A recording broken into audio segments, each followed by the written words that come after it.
안녕하세요. 골방성경입니다. 자, 오늘은 골방 28주 포로가 되나 돌아오리라. 에스겔서 전체를 성경 배경으로 포로가 되나 돌아오리라는 주제로 우리 같이 골방 성경 하도록 하겠습니다. 자, 지금 이제 우리가 구약 성경하고 있는데요. 구약 성경의 배경 흐름을 먼저 볼까요? 왜냐하면 맥락을 알아야 그 하나님이 주신 말씀의 메시지가 정확히 무엇인지 우리가 알 수 있기 때문에 그렇습니다.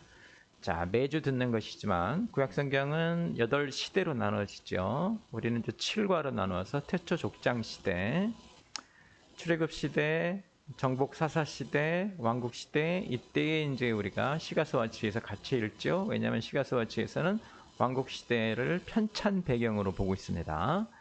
또 분열왕국 시대, 남왕국과 북왕국으로 분열이 됐는데 우상 숭배에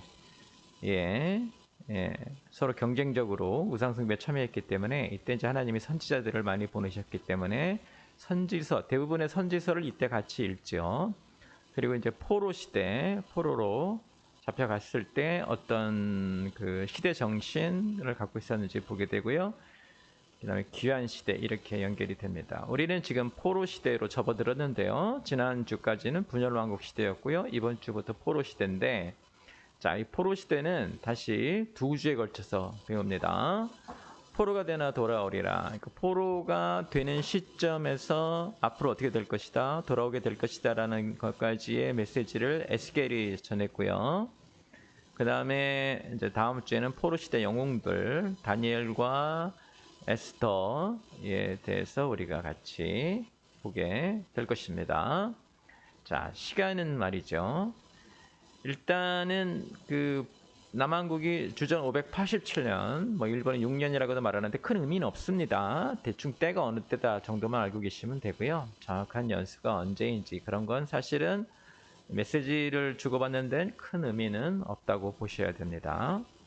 587년에 이 남한국이 바벨론에 의해서 완전히 함락이 되는데 실제로는 이제 597년서부터 실질적인 지배를 받았죠. 이때 이제 에스겔이 포로로 잡혀가고 그 10년 후에 이제 587년에 남한국이 예루살렘이 함락되고 성전이 무너지면서 완전히 이제 멸망에 이르렀고 주전 570년까지, 그러니까 597년에 에스겔이 사로잡혀가서 570년까지 이때 이제 책을 에스겔서를 하나님의 환상을 보고 쓴 것으로 보고 있어요.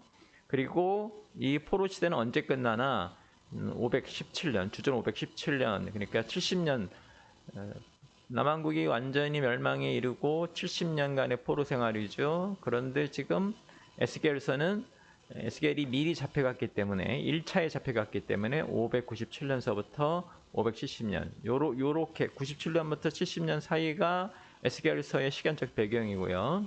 에스겔이 나타나고자 했던 시대는 사실은 587년부터 517년 포로 생활, 70년간의 포로 생활 시대로 보시면 될 것 같습니다. 자, 공간은요, 바벨론이죠. 바벨론으로 다 이제 끌려갔다고 우리가 봐야 되는 거고요. 또 무너진 예루살렘, 거기가 이제 공간적 배경입니다. 지도로 보시면 여기가 예루살렘이고요. 바벨론, 수사가 여기 있죠. 이 전체가 이제 바벨론인데 이리로 다 이제 1차, 2차, 3차에 걸쳐서 잡혀갔고 멸망당하기 10년서부터 차례대로 이제 포로로 잡혀갔죠. 에스겔은 아마 초반에 갔던 분으로 우리가 이렇게 알고 있습니다. 자, 사회적 배경. 이제 에스겔이 그 멸망되기 전서부터 말씀을 선포하기 때문에 이미 이제 포로로 잡혀가서 그발 강가에서 봤기 때문에 사회적 배경으로 보면 유다의 친애굽 정책, 바벨론에 의해서 그렇게 압박을 받고 있었는데 유다는 계속해서 애굽을 의지하고 애굽과 어떻게 해서든지 바벨론을 밀어내려고 했어요. 이것 때문에 이제 바벨론이 분노하게 되죠. 네, 오랫동안 실질적인 지배를 하고 있었는데 유다가 틈만 나면 애국과 손을 잡고 바벨론을 밀어내려고 했기 때문에 이 거대 제국 바벨론이 그냥 있지 않았죠. 그리고 그렇게 왔을 때 대부분의 그 괜찮은 사람들, 우리가 보통 엘리트라고 표현하는 사람들을 포로로 잡아갔죠. 생각해보면 누구를 잡아갔겠어요? 영향력 있는 사람들 또는 진짜 포로가 될 만한 사람들 왜 덤비지 못하게요. 우리나라도 옛날에 보면은 이제 뭐 왕의 세자가 잡혀가고 그랬었죠. 그런 느낌으로 보시면 됩니다. 자, 성경은 에스겔서 전체입니다. 에스겔서는 대선지서의 세 번째 책이죠. 에스겔이 본 7개의 환상을 기록하고 있는데 에스겔의 이름은 하나님이 강하게 하신다는 뜻을 갖고 있어요. 다시 말하면 회복의 소망을 가지고 있는 거죠. 회복이 에스겔의 환생을 통해서 보여졌기 때문에 이스라엘의 신앙에 그런 어떤 그 신비주의적인 것과 종말론적인 전통을 심어주죠. 계시록과 같은 역할을 해요. 다니엘서에서도 이제 그런 느낌을 우리가 봤는데 에스겔서도 마찬가지예요. 포로 시대에 무엇을 꿈꿨겠습니까? 기적적인 방법으로 돌아오는 것을 꿈꿨겠죠. 그래서 묵시적인 성격도 있다라는 것을 기억해 주시기 바랍니다. 자, 우리 성경 이야기 들어가면 처음에 이제 에스겔이 소명을 받습니다. 에스겔이 어디 있냐면요. 이제 그 바벨론이 여호야긴 왕 때 여호야긴 왕에게 이제 항복을 받아내죠. 그게 주전 597년인데요. 실제적인 멸망에 이르기 전이에요. 당시 20대 청년이었던 에스겔은 이제 포로로 잡혀가죠. 에스겔은 제사장이 되기 위해서 훈련받는 중이었는데요. 이 20살, 20대에 잡혀가서 30살 정도가 되었을 때 바벨론의 그발 강가에서 환상을 통해 하나님을 만나게 되죠. 하나님은 에스겔에게 이스라엘 백성에게 가라고 하시죠. 그러면서 하시는 말씀이 그들이 듣든지 아니 듣든지 하나님의 말씀은 이러하다라고 전하라고 하죠. 그러니까 이미 이스라엘 백성들은 그러니까 유다 백성이죠. 남한국 유다 백성들은 정말 아주 진절머리나게 하나님 말씀을 듣고 있지 않았어요. 그러니까 하나님이 선지자를 보내면서 에스겔이라고 하는 사역자를 보내시면서도 듣든지 아니 듣든지 라고까지 말씀하게 되는 거죠. 하나님이 이제 에스겔에게 말씀이 적힌 두루마리를 받아 먹으라고 하죠. 그리고 백성들에게 전하라고 하는데 이 두루마리를 받아 먹는 일, 두루마리를 받아 적는 일은 하나님이 사람을 불어서 일을 시키실 때 종종 나타나는 아주 전통적인 방법입니다. 왜? 메시지가 아주 중요하거든요. 말씀이 아주 중요해요. 요즘 시대에 그 찬양이나 기도를 너무 강조하면서 말씀을 소홀히 하는 거, 네, 굉장히 위험합니다. 네, 말씀이 먼저이고요. 말씀 후에 기도나 찬양이 이어져야 됩니다. 네. 하나님이 주시고자 하는, 하나님이 뜻하고자 하는 것 먼저 소중하게 생각해야죠. 우리가 원하는 것보다 하나님이 뜻하고자 하는 것 더 소중하게 생각해야 되는데, 그래서 저는 항상 기도나 찬양보다는 말씀이 더 중요하다고 생각을 합니다. 말씀을 잃어버린 시대, 말씀을 잃어버린 세대, 말씀을 잃어버린 백성은 하나님을 잃어버리게 되어 있어요. 그래서 에스겔 지금 망해가는 이 남한국 그리고 정말 이제 망할 거죠. 그 사람들에게 하나님이 선지자 에스겔을 보내면서 하신 말씀이 너는 이 두루마리를 받아 먹으라 이거였어요. 기억하시기 바랍니다. 그리고 두 번째로 기억할 게 에스겔을 파수꾼으로 세웠죠. 파수꾼은 뭡니까? 남들이 자고 있을 때 깨어서 내다보고 있다가 적들이 오면 자는 사람들을 깨워주는 사람이죠. 이거는 이제 33장에 가면 다시 에스겔에게 이 소명을 주시기 때문에 그때 좀 설명하기로 하고요. 자, 에스겔을 불러서 말씀을 전하라는 소명을 주신 건데 하나님이 원하신 건 포로들에게 희망을 전하려 하시는 거죠.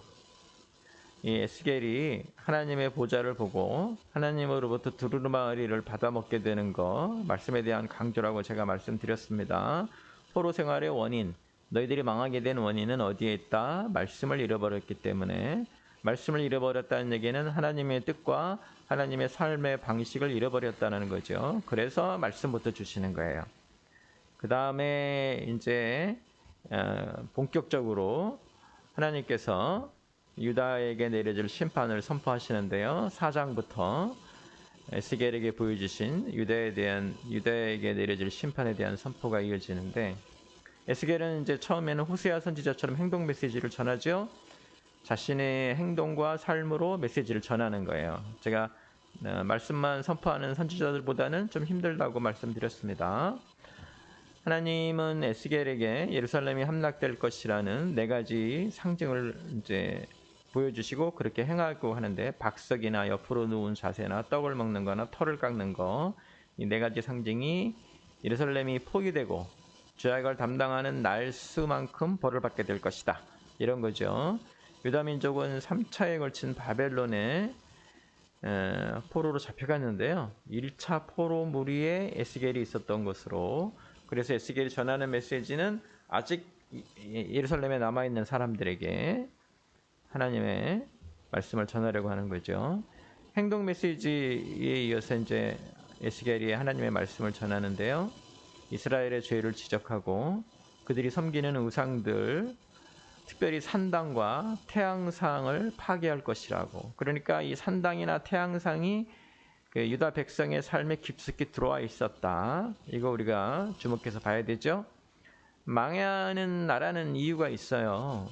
하나님의 언약 백성이더라고 하더라도 산당과 태양상 이런 게 있다는 거. 이스라엘이 이렇게 우상 숭배에 빠져들 수밖에 없었고 그것에 대해서 하나님은 상당히 분노하고 계셨다. 그래서 끝이 가까웠다라고 선포하시죠. 8장부터는 이제 에스겔이 받은 두 번째 환상인데 우리가 보통 성전 환상이라고 합니다.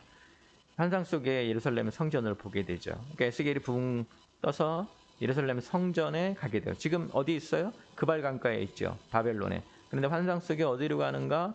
예루살렘에 가는데 성전 안으로 들어가게 돼요. 성전 안에 들어가니까 성전 안에서 지도자인 장로들이 동물을 숭배하고 또 여인들은 사마리아의 우상인 담무스를 향해 애곡하는 그런 가증한 모습을 보게 되죠. 그게 이제 당시에 유다의 신앙 모습이에요. 성전에 있었지만 장로이고 장로급 여인들이었지만 뭐라고 있었다? 우상 숭배하고 있었다. 어디서? 성전에서. 네, 이거는 재앙이 내리는 건 정말 따놓은 당상이라고 우리가 봐야 됩니다. 교회 안에서 이제 이런 것들, 성전 안에서 이런 일들이 이루어졌다는 건 오늘날 우리도 교회에서 이런 일들, 그러니까 하나님보다는 축복이, 말씀보다는 물질 축복이, 그리고 우리가 바라는 욕망, 우리의 기도 제목이 하나님이 원하시는 그런 뜻보다 더 먼저 갈 때 위험하다는 거 여러분 잊지 마시기 바랍니다. 우리가 아무리 영적인 사람이라고 해도 우리의 뜻이 하나님보다 더 중요하면 위험합니다. 이스라엘이 그랬습니다. 왜 우상숭배에 빠진다고 했습니까? 타산신이죠. 더 많은 물질적 축복, 안정 이런 걸 원했기 때문에 바르게 살라는 하나님 말씀보다는 비를 내려주겠다는 바알에게 더 끌릴 수밖에 없었다. 하나님은 이제 이런 모습에, 성전의 모습에 탄식을 하게 되는 거죠. 에스겔이 환상 속에서 다 보게 됩니다. 성전 안에 시체가 가득해지고 하나님이 성전을 떠나시는 모습을 에스겔이 환상 속에서 보게 됩니다. 제일 무서운 게 뭐예요? 시체가 가득했다는 것 말고 더 무서운 게요. 하나님이 성전을 떠나시는 거예요. 하나님이 도저히 견디실 수 없는 거예요. 하나님이 떠나심으로 이제 예루살렘은 그 신앙의 심장과 영혼을 잃게 되고 멸망의 문턱에 서 있게 된 것으로밖에 볼 수 없죠. 이어서 이제 하나님이 12장부터 이스라엘 백성, 유다 백성이죠. 하나님 말씀을 전하는데 직접 행동으로 메시지를 전하라고 먼저 하셨기 때문에 에스겔이 짐을 꾸려서 이사하는 장면도 나오는데 에레미야하고도 비슷한 장면이죠. 에스겔이 짐을 들고 성벽을 뚫고 나가게 하는 거, 피신을 통해서 재앙이 임박했음을 보여주는 거죠. 에레미야는 반대로 이제 이사를 오거나 땅을 사는 장면을 보여주기도 했는데, 자, 내용이 어떻든 간에 전하는 메시지는 같습니다. 심판이 올 것이다. 주의해라 이거죠. 유다가 황폐해지는 심판이 다가온다 이런 거죠. 그런데 백성들은 에스겔의 선포를 아주 먼 미래의 일이라고 무시하죠.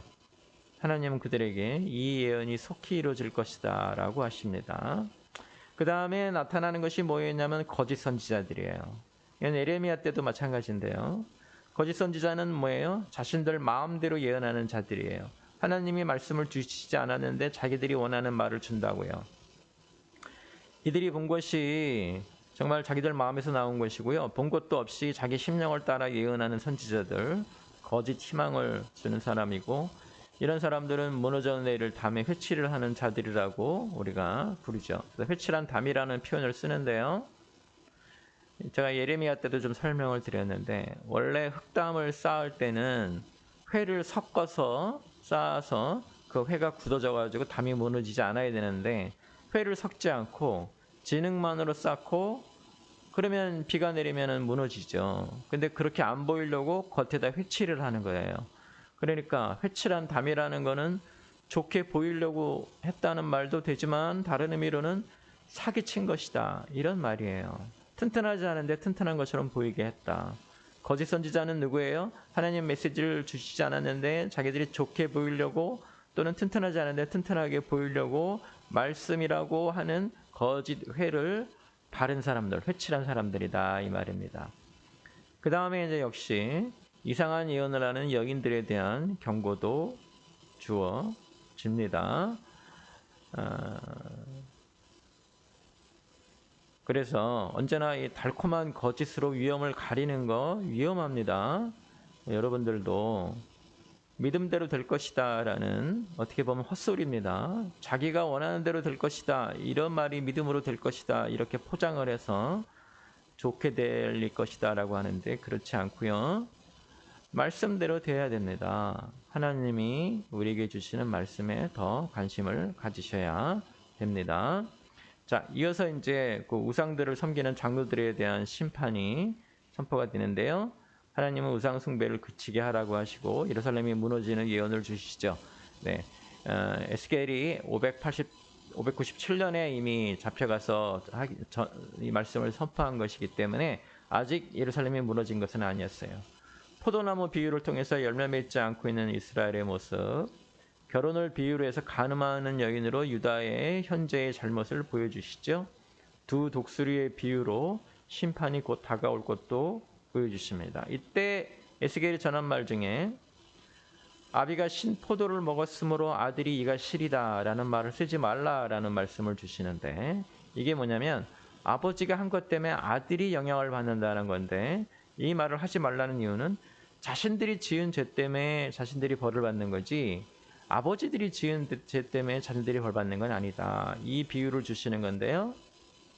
자기들 때문에 그렇다. 자기 자신들 때문에 그렇다라는 말씀을 강조하시는 거죠. 이어서 이제 마른 포도나무 비유로 예루살렘의 지금의 모습이 어떤지를 보여주시는데 열매가 없거나 풍성하지 않거나 이런 것들에 대한 하나님의 경고라고 봐야 합니다. 하나님은 그 에스겔의 아내가 죽는 환상으로 어떤 일이 일어날지 그리고 그것으로 무엇을 깨달아야 하는지 백성에게 보여주시죠. 그래서 아주 혹독한 심판, 이스라엘 현재의 모습이 에스겔이 1장부터 24장에 아주 절절하게 전하고 있습니다. 우리들 기억을 해야 되고요. 특별히 기억할 거 성전 안에 우상 숭배가 팽배해 있었다. 그 다음에 그들의 삶 속에 거짓 선지자들로 가득 차 있었다. 달콤함만 좋아했다. 예, 듣기 좋은 말만 들었다. 멸망하러 가는 지름길들이죠. 그 다음에 열매가 없다. 풍성하지 않다. 싱싱하지 않다. 예, 이런 것들이 유다의 현재의 모습이고요. 자, 유다에 대한 심판 선포 후에 열방에게도 심판을 선포하는데요. 에스겔이 이웃 나라들에게 하나님 말씀을 선포하죠. 암몬, 모압, 에돔, 블레셋, 두로, 시돈, 애굽 뭐 다 포함하는데요. 바벨론에서 포로 생활을 하고 있는 에스겔에게 유다의 문제가 이제 진짜 중요한 문제였지만 하나님의 열방에 대한 메시지를 에스겔에게 주시는 것은 우리가 선지서를 읽으면서 꾸준히 드린 말씀인데요. 하나님이 유다 또는 이스라엘의 하나님이 아니라 온 세상의 하나님이신 것을 나타내는 거죠. 또 유다가 하나님의 언약 백성이니까 이웃 나라들에게 제사장 나라의 역할을 해야 하기 때문에 열방에 대한 심판 선포는 아무리 자기 민족 이스라엘의 심판이 위급하다고 하더라도 하나님이 늘 주시는 거예요. 열방에 대한 심판. 에스겔 시대의 강대국들은 어떻게 보면 쉽게 무너지지 않을 것처럼 보이죠. 바벨론이나 이런 나라가 무너질 것처럼 보이지 않았어요. 그렇지만 하나님은 불의한 나라는 분명히 심판받을 것이라고 하시죠. 유다에게 그 주변의 이방 강대국들이 강해 보이지만 하나님이 보실 때는 연약할 뿐이죠. 희망이 보이지 않는다고 해도 유다가 하나님 보시기에 바르게 산다면 희망은 늘 유다의 곁에 있다. 이게 유다를 무너뜨리는 열방에 대한 심판 선포 속에도 포함되어 있다고 우리가 볼 수 있습니다. 자, 그리고 이제 33장부터 회복에 대한 이제 환상을 보게 되는데요. 희망과 구원 선포가 이루어지죠. 33장부터 하나님은 에스겔에게 회복의 예언을 주십니다. 그래서 항상 심판이 선포됐는데 바뀌지 않았고 그들을 벌할 사람들에게도 심판이 선포되고 그 다음에 하나님이 주시는 건 어떻게 우리가 구원을 받을 것인가 희망에 대한 말씀이에요. 하나님은 이제 에스겔에게 파수꾼의 역할을 하라고 하시죠. 자, 파수꾼 3장에서 33장에서도 또 나오는데요. 파수꾼이라는 무엇입니까? 사람들을 위해 파수를 서죠. 위험이 다가오면 그 위험을 알리는 것이 파수꾼입니다. 만일 파수꾼이 위험을 알리지 않는다면 누구의 책임이냐면 파수꾼의 책임이에요. 적들이 오고 있습니다. 잠에서 일어나십시오. 이게 파수꾼이 해야 될 일이고 그렇게 알렸으면 파수꾼은 제 역할을 한 거예요. 그런데 그렇게 알리지 않는다면 누구의 잘못입니까? 파수꾼의 잘못이죠. 알렸는데도 당한다면 그 파수꾼의 메시지를 듣고도 일어나 준비하지 않은 백성들의 잘못이 되는 거죠. 그러니까 파수꾼으로 소명받은 우리는 뭘 해야 돼요? 전달만 하면 돼요. 그리고 같이 준비를 해야겠지만 말씀이 전달이 되면 됩니다. 그 전달을 받은 사람들이 제대로 역할을 하지 못하면 그때 그 죄는 누구에게 묻는다? 그 사람들에게 묻는다. 이게 하나님이 에스겔에게 주신 말씀이에요. 파수꾼으로 부르시고 파수꾼의 역할을 주시면서 하신 말씀이에요. 자, 이 파수꾼의 사명, 소명 후에 예루살렘이 함락되어졌다는 소식이 전해집니다. 587년이죠. 하나님 말씀하신 대로 예루살렘은 바벨론에 의해서 무너지죠. 자, 예루살렘이 함락되고 하나님은 제일 먼저 양떼를 먹이지 않고 자기 배만 가득 채운 거짓 선지자들을 치시며 내 양이 너희 때문에 흩어지게 되었다라고 하시죠. 네, 잘못을 누가 했는지 분명히 보이시는 거예요. 그리고는 뭐라고 하시냐면 내가 친히 목자가 되어 양떼를 구원하시라는 약속을 주시죠. 양을 해치는 거짓 목자와 다른 이의 꼴을 먹는 배신한 양들에게 심판의 말씀이 주어진 것 우리가 매우 인상 깊게 봐야 됩니다. 자, 이어서 에돔에 대한 말씀이 선포되고요. 에돔에 대한 심판의 말씀. 오바댜 때도 에돔은 심판받으리라는 말씀을 선포받았죠. 이스라엘에게는 복이 예언되는데 이 예언에 이어서 에스겔이 본 환상은 마른 뼈가 되살아나는 환상입니다. 에스겔은 환상 속에 마른 뼈들이 되살아나는 환상을 보게 돼요. 이 마른 뼈가 되살아나는 환상을 통해서 이스라엘이 회복되고 통일 왕국이 되고 예배와 절기가 회복될 것이라는 언약이 주어지죠. 자, 주의할 것은 진짜 마른 뼈가 회복된 게 아니고요. 환상 속에 마른 뼈가 회복이 된 거예요. 그러니까 다 죽어서 말라 비틀어진 그런 시체들이 일어난다는 말씀을 하나님이 주시려는 게 아니고요. 지금 유다의 상황은 마른 뼈와 같이 마른 뼈가 뭐예요? 이미 죽은 지 오래됐고요. 살아날 그런 그 희망은 전혀 없는 게 마른 뼈예요. 더군다나 땅에 제대로 묻히지도 않았어요. 함부로 버려진 거예요. 그러니까 아주 안 좋은 거예요. 마른 뼈는. 그 마른 뼈가 붓고 살이 붓고 피가 돌아서 다시 살아난다는 얘기는 지금 유다의 상황이 마른 뼈와 같지만 다시 살게 될 것이다. 이런 의미로 봐야지 죽은 사람을 살리신다. 이런 이상한 의미로 봐서는 안 됩니다. 네. 이게 환상인데도 불구하고 에스겔 시대의 마른 뼈가 사람이 되었다라는 이상한 말씀으로 죽은 사람을 살리려고 하는 기이한 목회자들도 저는 보았습니다. 환상이에요. 환상. 상징으로 주신 거라고요. 우리의 심령 상태가 마른 뼈고요. 그런 우리가 그러니까 누구나 포기할 수밖에 없는 그런 심령 상태 속에서도 하나님이 어떻게 하신다? 다시 살을 붙이시고 살리신다. 이거를 우리가 주의 있게 봐야 되죠. 자, 마른 뼈가 되살아나는 환상, 언약 백성이 회복될 것이죠. 하나님의 말씀으로 마른 뼈가 살아나고 그 후에 곡이라고 하는 지역을 정복해서 땅을 회복하고 그 다음에 에스겔은 뭘 보냐면 앞으로 지어질 성전을 보게 되죠. 성전을 보게 되니까 그 다음에 뭐가 보여요? 예배가 회복이 되는 환상을 보게 됩니다. 자, 포로 시대에 이들이 회복되는 과정은 첫 번째 되살아나고 땅을 되찾고 성전 건축하고 예배가 회복되는 거죠. 이 순서대로 에스겔의 환상을 보게 되는데 이 순서는 이스라엘이 출애굽 후에 가나안에 자리 잡는 과정과 정확히 일치하죠. 어떻게 보면은 모든 회복의 과정은 똑같습니다. 영혼이 살아나고 땅을 회복하고 성전이 지어지며 예배가 회복이 되는 것, 이게 하나님 바라시는 거죠. 자, 이어서 이제 뭐가 이어집니까? 에스겔서 40장에 몇 년이 지난 후에 다시 한번 하나님의 예언이 이어지는데 하나님은 환상 속에서 에스겔을 데리고 이스라엘로 가셔서 뭘 보여주시는가? 새 성전을 보여주시죠. 하나님이 다시 백성들에게 돌아오신 것이에요. 자, 초반에 우리는 어떤 환상을 보았어요? 하나님이 성전을 떠나는 환상이었는데 지금은 하나님이 에스겔을 데리고 다시 성전 안으로 들어가시는 성전에 대한 비전이죠. 예배를 인도할 레위인들도 세워지고 번제가 드려집니다. 이 새로운 성전은 솔로몬의 성전과 거의 흡사하지만 새로운 것이 하나 추가되는데 그게 뭐냐면 성전에서 생명수가 흘러나옵니다. 그리고 생명수는 강물이 되어 바다로 흐르면서요.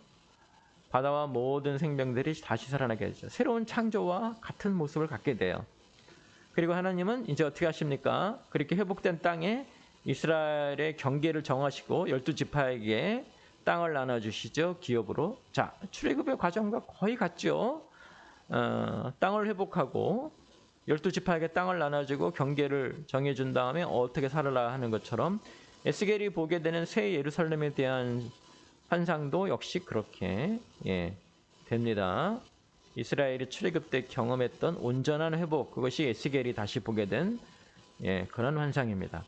하나님이 보여주시는 미래의 환상은 하나님이 새로운 출애굽과 새로운 제사장 나라를 만드실 것을 보여주는 것을 우리가 봐야 됩니다. 신의 산에서 히브리라는 민족을 시작하셨듯이 하나님은 에스겔을 통해서 회복된 남은 자들로 새 예루살렘을 만드실 거예요.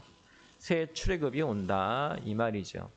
그래서 우리가 봐야 되는 게 지금 그 전체적인 이야기를 보면 에스겔이 미리 잡혀가서 소명을 받죠. 어떤 소명이냐면 5군의 소명이에요. 내가 깨우리라. 그리고 그 소명에서 핵심적인 내용은 말씀을 받아 먹으라. 두루마리를 받아 먹으라였죠. 그 다음에 유대에 대한 심판 선포가 나오는데 그들의 신앙 모습이 나오죠. 성전 안에서조차 우상 숭배를 하고 있었고 점을 치고 있었고요. 그 다음에 이제 거짓 선지자들이 달콤한 말만 전달하고 있었고 진정한 말씀에 대한 그런 선포는 없었다고 봐야 되죠. 그리고 이 유다를 칠 열방들에 대한 심판 선포, 유다를 친 열방들에 대한 심판 선포는 당연히 구원 선포로 이어지겠죠. 유다를 눌렀던 사람들이 없어졌으니까 유다가 다시. 근데 그 구원이 뭐였냐면 마른 뼈가 되살아나는 환상, 영적으로 우리가 마른 뼈 상태라고 하더라도 하나님 말씀으로 뼈가 다시 붙고 즉 말씀으로 우리 영이 다시 살아나서 땅이 회복되고 그 땅을 12지파가 나눠가지면서 기업이 되고 새 예루살렘이 보여지고 새로운 예배가 드려지는 것. 그래서 에스겔서 전체가 사실은 무슨 얘기를 담고 있는가? 포로 시대에 이 사람들의 삶이 어땠다라는 얘기보다 왜 망하게 됐고 나중에 어떻게 회복이 될 것이며 그러니까 지금 너희들은 어떤 모습으로 살아야 된다는 게 에스겔서 전체의 말씀입니다. 다음 주에 이제 포로 시대 영웅들을 통해서 포로 시대 이 사람들이 어떻게 살았는지 더 구체적으로 보게 될 것입니다. 이번 주 에스겔서 통해서 하나님 말씀 보시면서요. 망해가는 사람들 혹시 내 심령도 망해가지 않는지 그 다음에 회복은 어떻게 이루어지는지 내 영혼도 마른 뼈와 같은데 하나님 말씀으로 내 마른 뼈와 같은 영혼이 회복될 것인지 새로운 땅을 받을 것인지 새 예루살렘을 받을 것인지 이것을 묵상하는 여러분 되시기를 주님의 이름으로 축원합니다.